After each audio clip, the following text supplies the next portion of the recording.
Next on Great Day Louisiana. In the kitchen, it's perfect food for the 4th of July. We're making sandwiches, crawfish salad, and a 7-layer dip. Can't wait for that.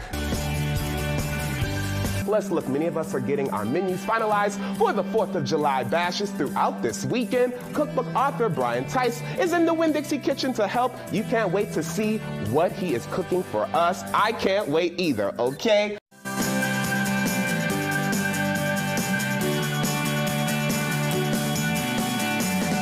Is your menu all set for the 4th of July? You may be changing it after our next guest shows us these recipes. Okay, cookbook author Brian Tice is back with us in the Winn-Dixie kitchen to make a spread of sandwiches and a crawfish salad. I am so excited. Welcome back, Brian. Thank you for having me, Malik. Now look, with you.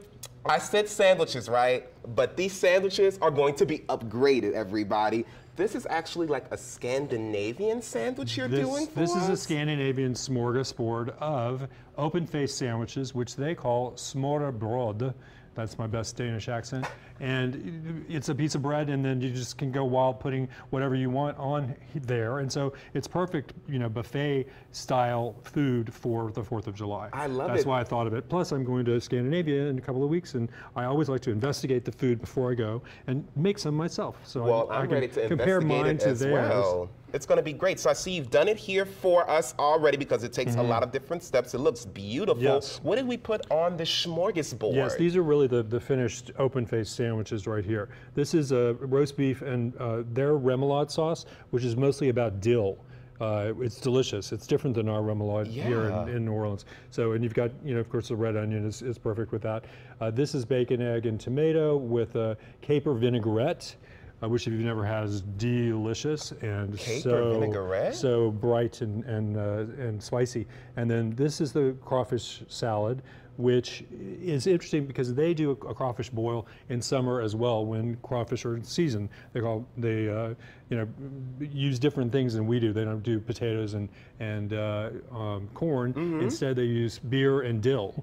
Again, here's the dill again, flavor in the flavor profile. And I've kind of made my own recipe with influence of theirs and influences of things that we're used to. And you're going to show us how to make this. And we're going to put that together real quick. How do we do it? Sure, and then let me just tell you, this is called Italian salad, which is similar to the Russian salad that they have in Argentina. It's basically vegetables and mayo, to kind of break that down for you. And that's great on top of a smoked salmon with lemon. So those are the 4 things that I kind of have going on here. So, okay, so back to this crawfish salad, because you got all the ingredients here. Let's make it. So what do we do? Put it in.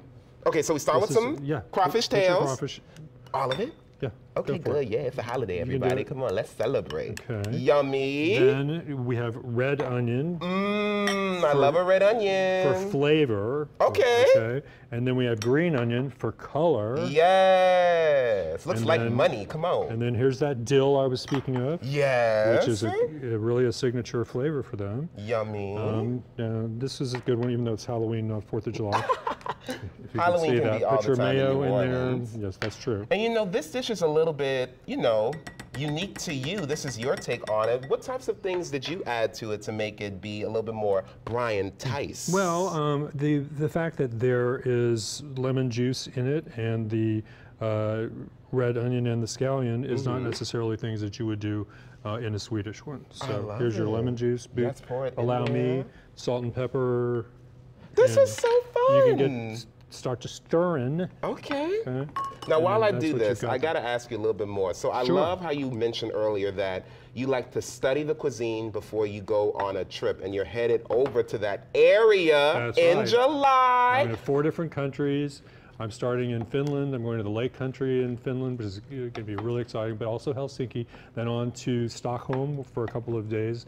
Of course, I'll try to find their crawfish salad when I'm there, and then on to the fjord country in Norway, and then on to Copenhagen to end. So now, were you that's a big trek. surprised that they do like a crawfish boil over in that area in August and September? I'm always surprised when I find out these things, and we have this sort of sister similarity with our cuisines here in New Orleans, right? So it's neat that way. Now, how is their boil different from a boil here in Louisiana. Yes, they are similar in that you boil the crawfish, but the ingredients that go along, like I said, here we had the potatoes and the corn on the cob kind of thing. There they do it in a great big vat or pot, and it's beer.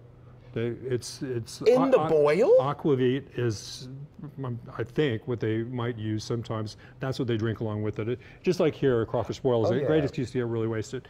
And so they have the aquavit and the beers in the vat as well as the dill. The dill is literally like massive amounts of dill comes out with the crawfish. This is so cool. So, I have mixed this right here, and which they I sing think is songs, amazing. and it's like, you know, great big party that's crazy and wild, just like New Orleans. Absolutely, the best city in the world, everybody. Yes. Now I gotta ask you, back to this smorgasbord right here of sandwiches. Yeah. When do they traditionally serve these? Is it during holidays as well? All year long, all year long. You know, and you really do have the concept of a smorgasbord all the way through the Scandinavian countries. It's not something that's just Danish, even though smorgasbord really is a word that comes from you know, Denmark.